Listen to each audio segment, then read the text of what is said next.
This is the Peaceful Playground Equation, brought to you by Peaceful Playgrounds as part of the Principals Toolkits.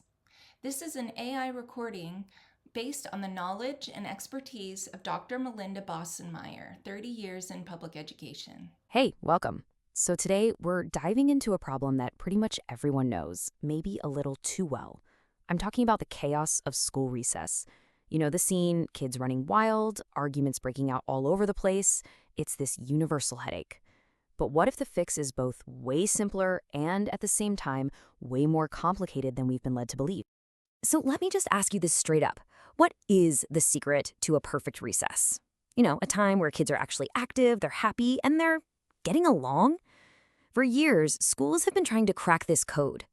And for the longest time, the go-to answer seemed so obvious, so simple. Just grab some stencils, a couple buckets of paint, and bam, turn that big empty blacktop into this colorful playground. A little hopscotch here, some foursquare over there. Problem solved, right? Well, this is where the story gets really interesting. Okay, so let's start with what I like to call the playground paint job approach.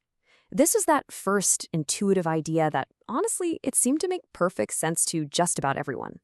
In the beginning, the whole strategy really just boiled down to one thing: game stencils.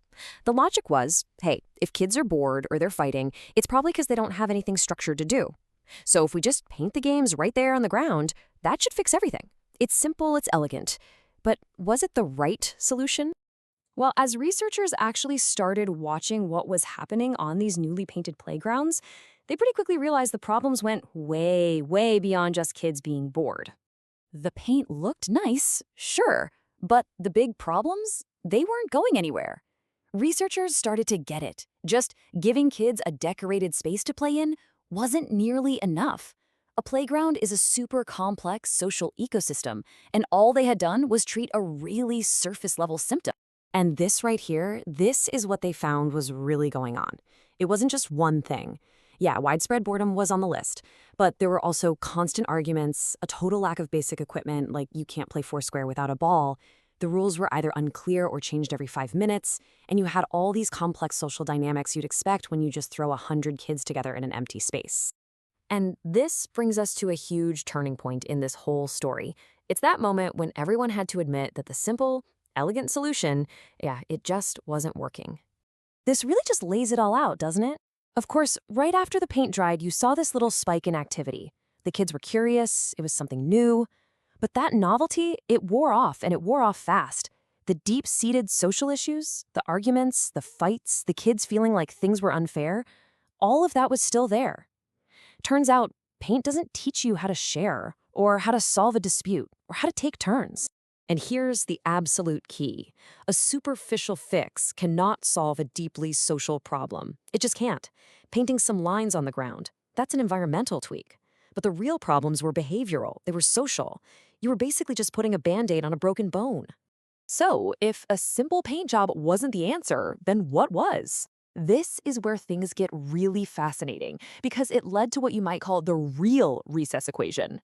The solution that finally worked wasn't a product you could buy in a store. It was a whole school-wide program.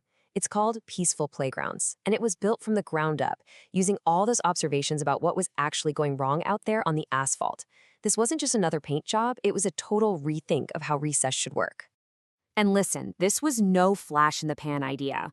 The Peaceful Playgrounds program has been around and proving itself for 27 years. Now, in the world of education, that kind of staying power, it says everything. It survived for one simple reason. It works. So, what's the secret sauce? It's right here. The program addresses all 5 of those problem areas we saw earlier. The game markings? Yep, they're still there. That part was a good idea. But then you add the other crucial pieces of the puzzle. You give them the actual equipment to play the games. You train the teachers on how to help things run smoothly. You actually teach the kids skills for resolving conflicts. And you set clear school-wide expectations that everyone, and I mean everyone, understands.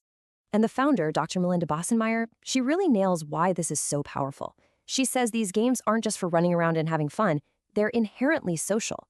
They're like little learning labs where kids practice essential life skills like cooperation and solving problems on the fly.